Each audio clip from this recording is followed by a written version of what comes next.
Andy, Barney, Opie, Goober, Floyd the Barber. That's some of the names from The Andy Griffith Show.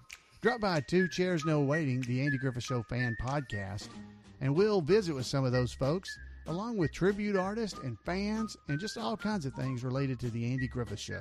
I'm your host, Alan Newsom, and you can find the show, Two Chairs No Waiting, at twochairsnowaiting.com or on iTunes.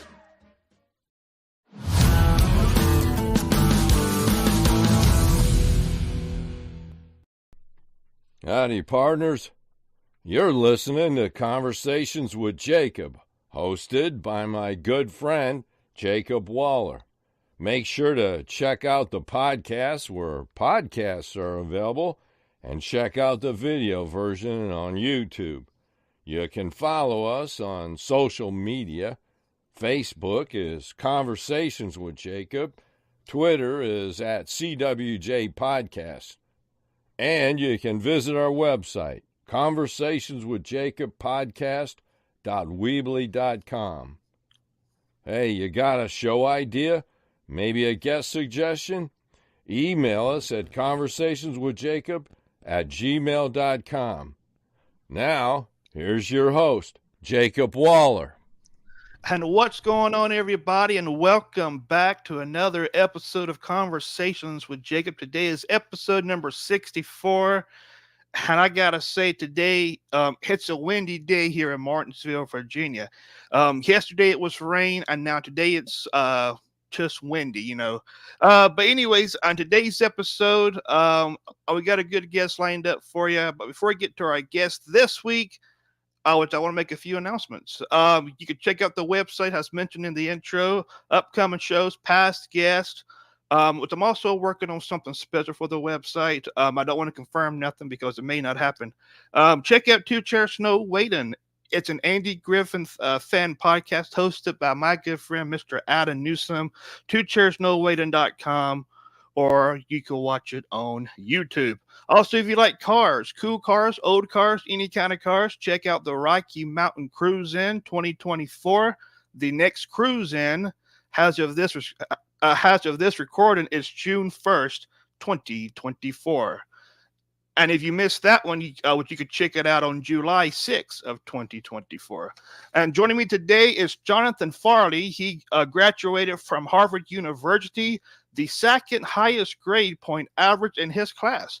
He also went on to get a degree in mathematics from Oxford University. So please welcome Mr. Jonathan Farley. Jonathan, welcome to the podcast. Thank you for having me. Absolutely. Now, for people who don't know the story of what happened to your mother, I'm gonna give you the floor to tell the story. So the floor is yours whenever you're ready to tell the story. Yes, on January 31st, 2023, two of my brothers, Anthony Farley, who's a professor at Albany Law School, and Christopher Farley, who's a journalist working for PBS, they descended on my mother's house, which my mother and I always regarded as our house, with a bunch of police officers, along with a woman named Mary Ho. They didn't identify themselves, the police officers didn't. I didn't know why they were there, but I had a suspicion. You see, about 12 days before that, or maybe a little sooner, my brother Chris had forced my mother to accept in her home a woman named Mary Ho, H-O.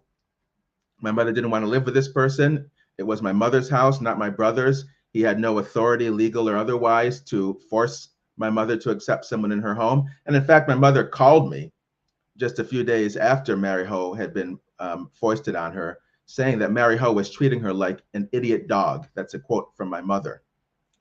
So I came to check things out. About a week later, I had been with my mother up until maybe the day before my brother put Mary Ho in the house without informing us.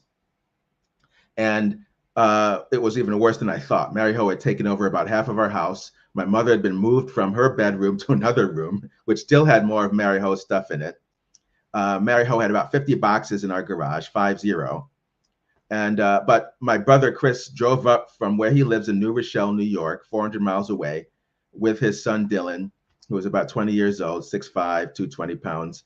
and it was clear they were trying to prevent me from helping my mother free herself from Mary Ho.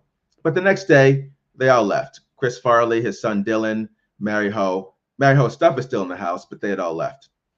My mother called Mary Ho the next day to tell her, don't come back except to remove your stuff, please.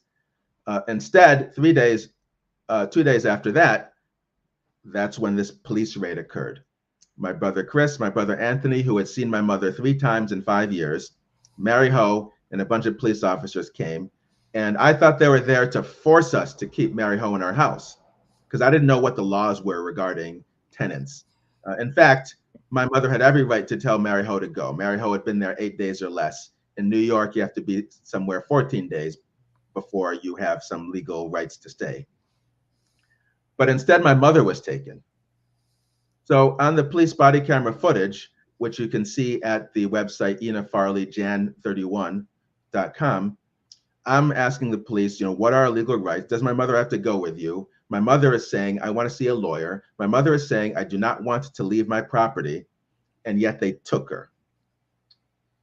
You can also see on this police body camera footage, my brother Anthony telling my mother, no one's trying to take your house, because my mother asked him that question on the police body camera footage. But on that same police body camera footage, you can see Mary Ho telling the policeman, she is going to take my mother's house. That the plan is for my mother to be removed forever from her home that day. And then she, Mary Ho, will change the locks on me so I can't come back. And then she, Mary Ho, will be left alone in the house, in control of the house. That's completely illegal. For starters, as I said, my brother Chris Farley had no legal authority to be selling my mother's house or giving my mother's house to any other person. He didn't live there either, hadn't for about 30 or 40 years. I don't know how long. And then on top of that, you have this illegal eviction. Now, the worst of it is not the eviction, but at the very least, it's a kind of eviction with no notice, no notification, and they're going to change locks, which even landlords are not allowed to do. And she wasn't the landlord. My mother was the sole homeowner. She and my late father were the only people whose names were on the deed for the house. And I consulted lawyers after this, and they confirmed none of this was legal, and yet it happened. But that wasn't the worst of it. I called up police to find out where my mother was. They told me she wasn't missing, she wasn't kidnapped, and they wouldn't tell me where they were. And Sergeant Mazenga of the Monroe County Sheriff's deputies wouldn't tell me why he wouldn't tell me where my mother was. Like, what's the legality of that? Is this Argentina 50 years ago where you can just disappear people? Is this a Soviet gulag? You mean an adult woman can be taken and hidden in America, and yet that's exactly what happened. Now, in case you're wondering, was my mother mentally ill or something like that? She had memory problems. She typically could not remember what happened one day before, but she could reason, she could have discussions, she could make decisions. I talked to her every day for years before she was kidnapped by my brothers in the police and Mary Ho. And often I talked about complex issues, my personal life, current events. So she could do all of that. And you can actually see her having these discussions with the police on the police body camera footage. And that, I have to say, was when she was at a low state of cognition. Because before Mary Ho had moved into our house, compared to that, my mother's state of cognition was really low as I'd seen it, except for 2 times when we thought she had low blood sugar. My mother actually speculated that Mary Ho had been drugging her. And I do know that Mary Ho had drugged her with at least one drug, melatonin. People think it's an innocuous sleep medicine, but it wasn't one of the drugs that my mother's doctor gave her. And moreover, sleep aids like melatonin increased the risk of dementia and memory loss by 79%. So I have a theory that my brother was secretly giving her melatonin. My brother's not a medical doctor, in order to create the problem that didn't exist, so he could justify saying she is mentally incompetent and take her. But as it happens, there had been no declaration of mental incompetence. There had been no doctor's evaluation. She was just taken. And I knew where she was supposed to be a few days later. because on February 5, 2023, she was scheduled to see a family friend named Martha Clasquin, who I regard now as a traitor, quite frankly, but at a church concert, not her church, but a church in our town of Brockport, New York, which is near Rochester. So I went to that concert to see if my mother might be there, and she was there. I went up to her and told her she was with Mary Ho and Martha Clasquin, and I told my mother, this woman had helped kidnap you 5 days before, and my mother immediately said, let's go. Martha Clasquin tried to grab onto my mother and not let her stand up, and Mary Ho wouldn't move out of the way, so my mother just barreled past her. But Mary Ho called 911. I suggested to my mother that we could either drive around or go back home. My mother said, let's go back home. So we drove back home, and then the police came. Sheriff's deputies from Monroe County, New York State, Brockport Village Police, and they were at our door. They had no legal authority to be there once they ascertained that there was no emergency, which there was not. It was a woman returning to her home, and she said so. She said in the police video, she wants to be in her home with her son, Jonathan, me, under my care and guidance, she said. And then the police did not go. They did not leave. So at that point, it is all illegal. The homeowner is telling them everything is fine. They can see everything is fine. But we now know from police body camera footage that my brother Chris lied to police. We have his recorded voice telling police that I was going to murder my mother within a few seconds. Now, this is an insane allegation, but we have it on video, and you can watch it or listen to it at enafarleytaken.com, specifically the fourth video. He is telling a Deputy Wakefield that I am a danger to my mother, a threat to my mother's health, that if they don't get my mother out within seconds, she could die, that I'm not in my right mind, that everybody agrees. There's no question about it, he says. Everyone agrees. And so this is obviously what led the police to continue their illegal acts. So, but we still have the police, including Sergeant Mazenga of the Monroe County Sheriff's Department, saying on police body camera footage, there's no urgency. So there he has it. For police to justify being there, there has to be an emergency. And he himself, this policeman, is saying there's no urgency. Well, they stay. My brother tells them that I'm taking my mother hostage. Sergeant, just imagine the absurdity of this, that the woman they had kidnapped 5 days before, because she's on police body camera video saying she does not want to leave her property, but she did not come back. They're saying that her being in her home is keeping her hostage. Meanwhile, in the police body camera footage, I'm way in the background. My mother's at the door talking with them. I'm a pretty bad hostage taker if I can be way behind her and she's at the door, and yet nothing, she's staying inside the house. But more than that, my mother is asking them, why are you here? And they can't provide any good answer, of course. But after about an hour, they come up with this strategy. They pretend that my mother needs to take some medicine, some pills, and that those pills aren't in the house, they claim. Well, what are those pills? They admit that the pills are the same pills my mother had been taking. For blood pressure, they state that explicitly. For diabetes, they state that explicitly. And then she also takes pills for her memory, and then she takes vitamins like vitamin C, vitamin B12, cranberry, stuff like that. None of those pills are pills that you will die if you'll die if you don't take them within hours, much or even days.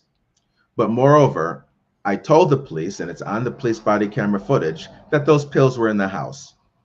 And you can see in the police body camera footage that those pills, at least some pills, are on our kitchen table. This is from January 31st. You can see it. So the pills were in the house. We told the police the pills were in the house. They're not pills that, are such that she would die if she didn't take them within hours. The pharmacy was open anyway, before they arrived. And yet they used this excuse to drag my mother out around 5:30 p.m. that night, 2.5 hours after they had arrived, tying her hands and feet, an 84-year-old woman screaming, "You're breaking my arm." And they tied her up like a hog and then carted her out tied to a gurney, all of which is illegal. Now, she wasn't in a nursing home, but if she had been in a nursing home, to tie up a nursing home patient is illegal in New York State. They tied her up to take her to one, or at least they said to take her to a hospital. But ultimately, she wound up in a place called Cranberry Landing. I didn't know this for 1 month. Again, the Soviet Gulag, they kept her location hidden. They kept her location hidden for 1 month with no explanation as to why they were keeping her location hidden from me. But now we know. Chris Farley, the PBS journalist, wrote in his petition for guardianship in order to show cause to the judge, Christopher Ciaccio, that he wanted to keep my mother's location hidden so she could not change her power of attorney. You see, she had the legal right to change her power of attorney. She had not been declared mentally incompetent. She was not a ward of the state. She was a free person who had been tied up, who had committed no crime, who had not been declared mentally incompetent, and as I can say, was not mentally incompetent. No test for mental competency had been given to her, and she would have passed any such test had one been given to her. I demanded that a test be given to her for 10 months after the kidnapping, to no avail. I wish I could tell you where you could see this video so you don't have to take my word for it, but yesterday, those videos were all taken down by YouTube. There was a YouTube channel called Free Ena Farley, and now all the videos are gone. No justification. There was a man who has the channel Leroy Truth Investigations. He had 2 videos up, and one of them has been taken down, and the other, he's had a privacy complaint against it. None of this is legal. You work on YouTube, so you know you can take public domain police body camera footage paid for by the taxpayer, available through Freedom of Information requests. If they've been edited, I would guess that makes them the other person who edited them has the copyright then. But regardless, it's still the police body camera footage. And then you can comment on footage, and yet all of the videos were taken down. So this is incredible. A man named Terrence Donnellan, who was nominated for an Emmy twice, he made a video called Free Ena Farley. You can still see it on the website Vimeo. It's a 19-minute video. So that's all I can recommend to people, because I think that's all that remains right now, as of yesterday, on the internet about this kidnapping of my mother. Now, do you think the reason that they're taking these videos down is because they're trying to hide it from the public, or they're trying to cover it, trying to cover the whole thing up? Both. My brother or his allies obviously made these fraudulent privacy requests. Admittedly, some of the videos did mention Chris Farley's name, but many if most did not. One video was just of my mother and me in our house, with my mother saying she wants to stay in her house with her son, Jonathan.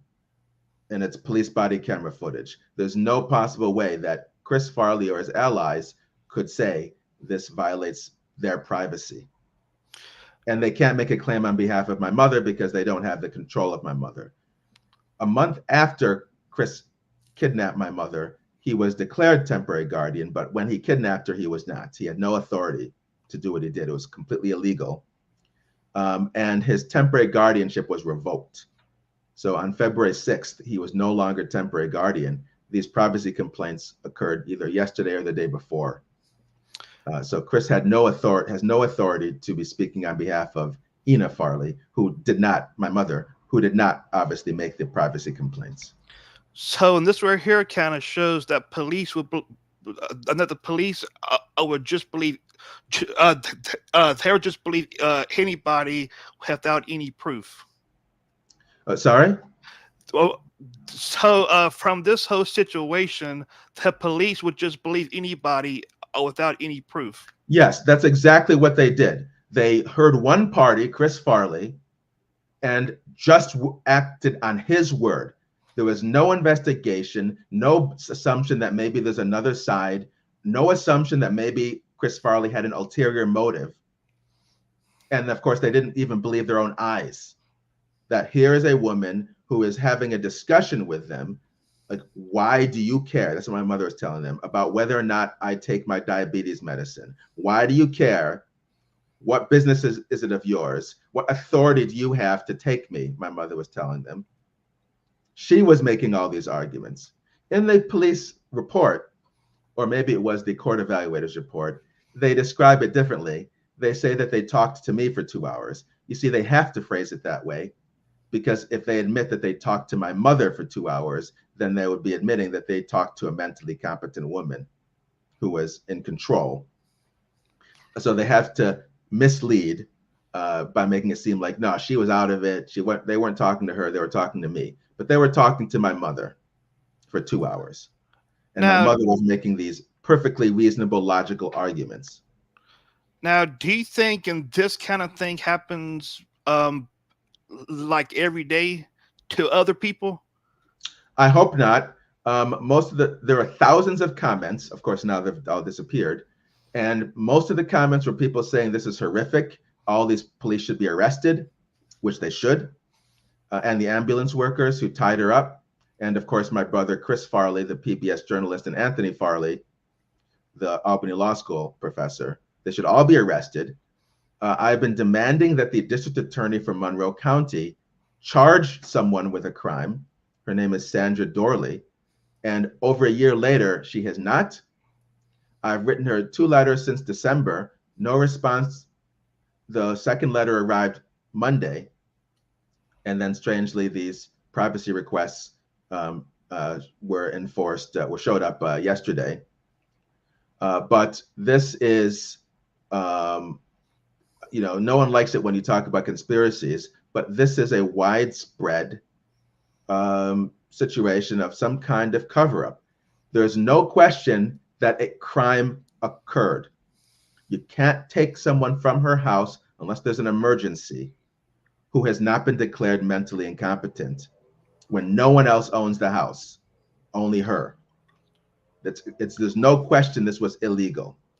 They assaulted her. They used force on her illegally. They tied her up, false imprisonment, another crime.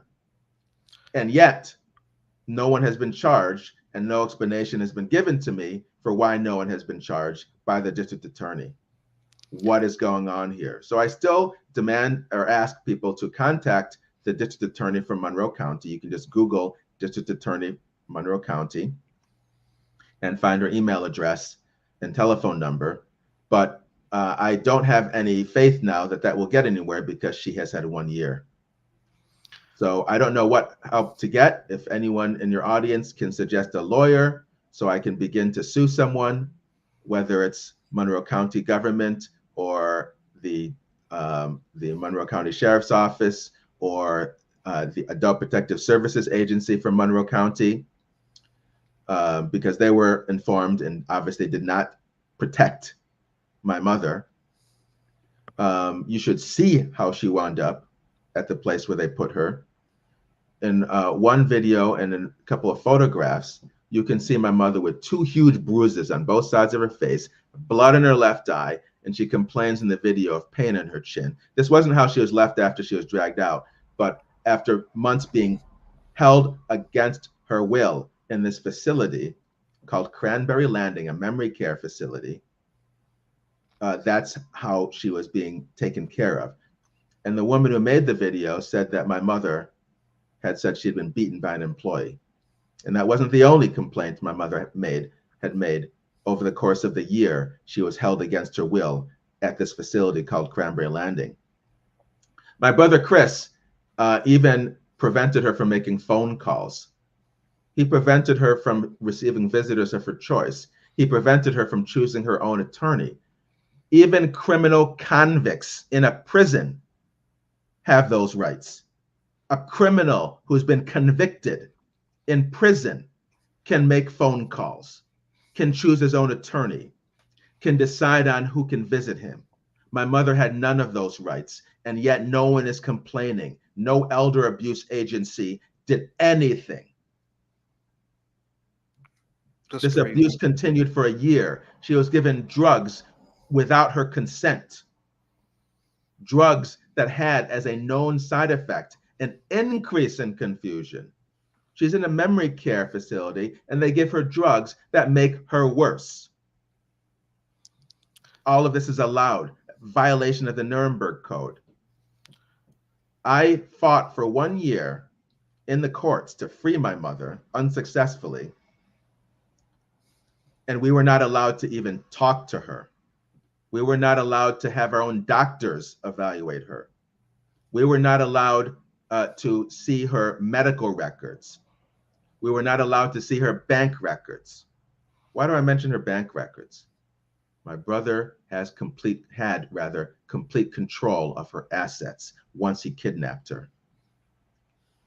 He admitted in court filings or in documents that we subpoenaed that between February 2023 and July 2023, her assets had gone down in value by $150,000. No explanation was ever given for where that money went. If I remember correctly, his lawyer said that between July or June and December, he had billed my brother $80,000.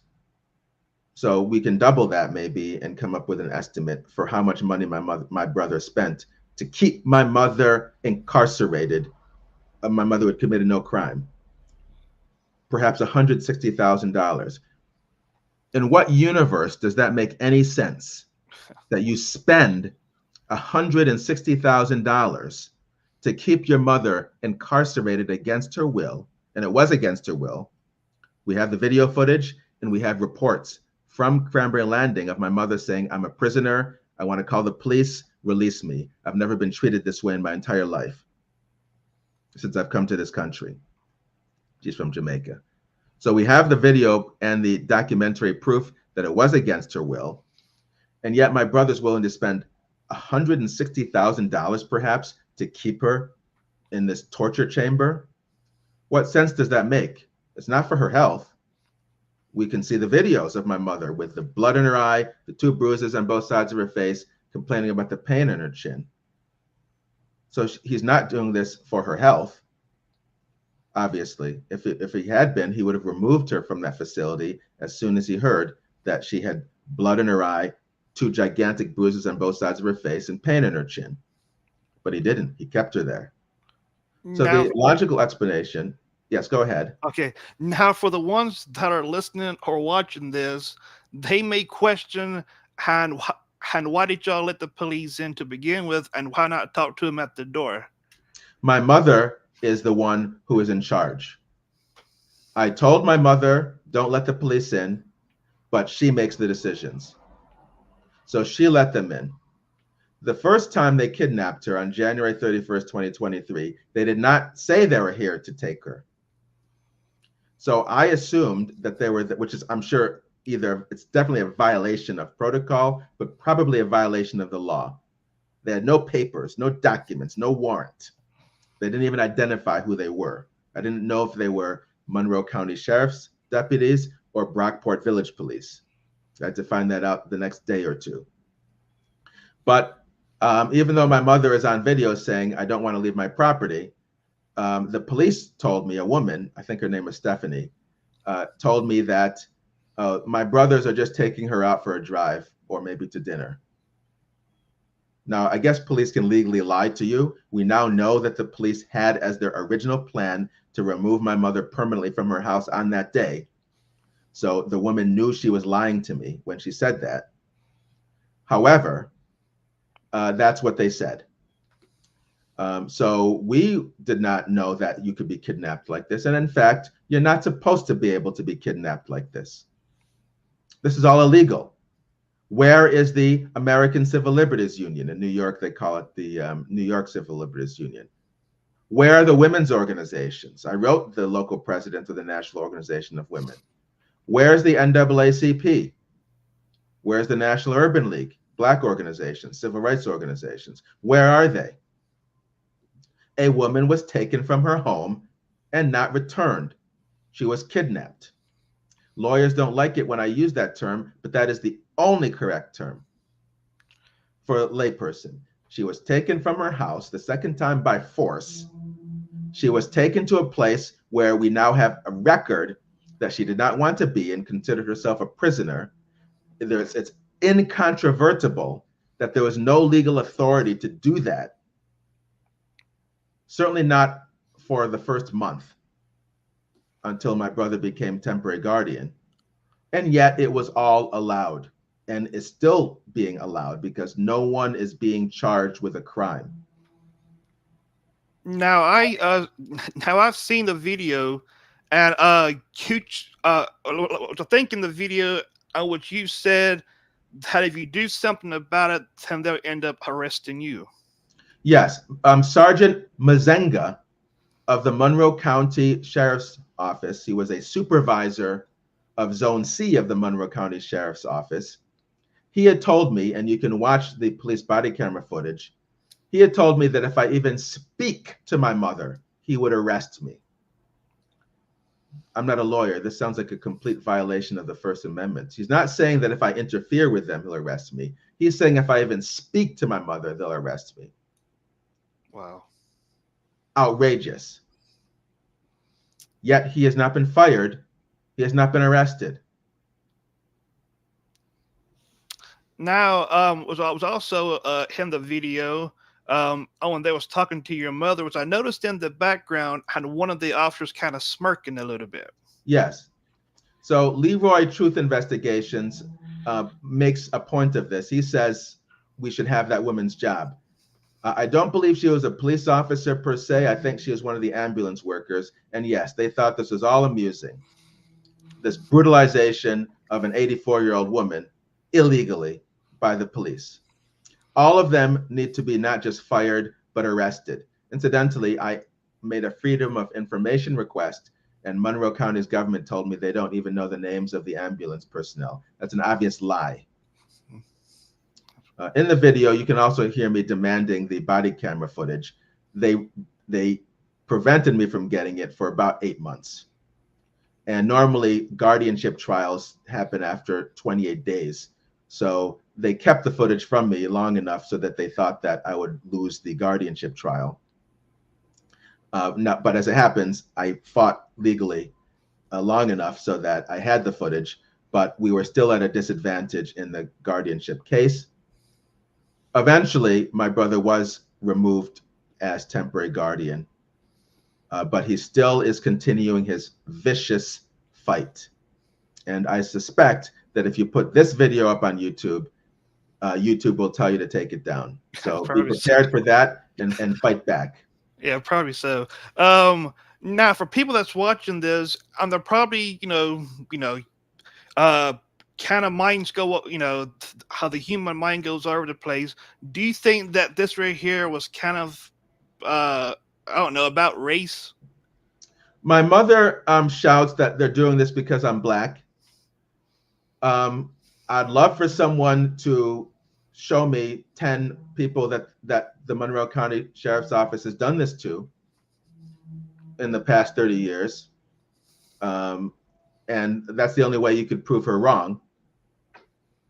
But it certainly is elder abuse by Chris Farley, the PBS journalist, by Anthony Farley, Albany Law School professor, by Mary Ho, who had tried to steal my mother's house, and by the police.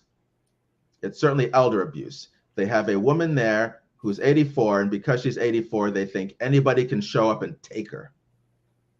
If she were 35, they wouldn't say that you can just take a 35-year-old woman and lock her up against her will and drug her. They'd get life in prison for that. Oh, yeah. But because she's 84, they can do it. She was not mentally incompetent, and she had not been declared mentally incompetent. And those police are not psychiatrists. They're not psychologists. They're not any kind of medical doctor. They can't stand at someone's door and evaluate her. At best, they could say someone is a danger. Well, what is a danger, though? Not remembering what happened the day before does not make you a danger. And what? So nobody in this whole thing has not been charged or accused of nothing. Correct. No one has been charged with a crime, and they all should be arrested. Not just Sergeant Mazenga, not just Deputy Wakefield, not just the so-called social worker Aubrey Beldouf. All of them should be arrested and charged with various crimes, from the whatever the legal term for kidnapping would be, to false imprisonment, to whatever the right term for assault and battery would be. Yeah. Now, before we wrap up this podcast here, do you get any closing thoughts for the people that's tuning into this podcast? Yes. Contact the Monroe County District Attorney, Sandra Dorley, and tell her by email, tell her by phone, tell her by fax to charge someone with a crime.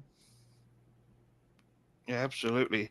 Jonathan, I want to thank you for coming on the podcast to talk about this, because I think that this story kind of needs to be heard.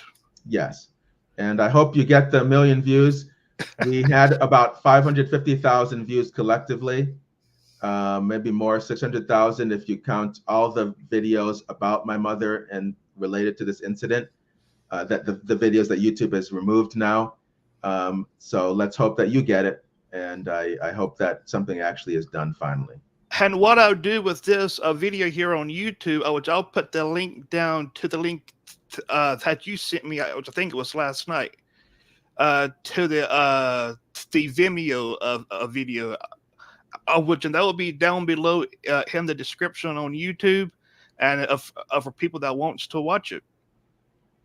So, Jonathan, once again, I want to thank you for coming on to talk about this, which I really enjoyed it, and hopefully somebody gets charged. Yes, hopefully. Thank you very much for having me. Oh, yeah, of course. All right, that wraps up with this week of Conversations with Jacob. Tune in next week for another interview. Until then, God bless, and we'll see you guys in the next one.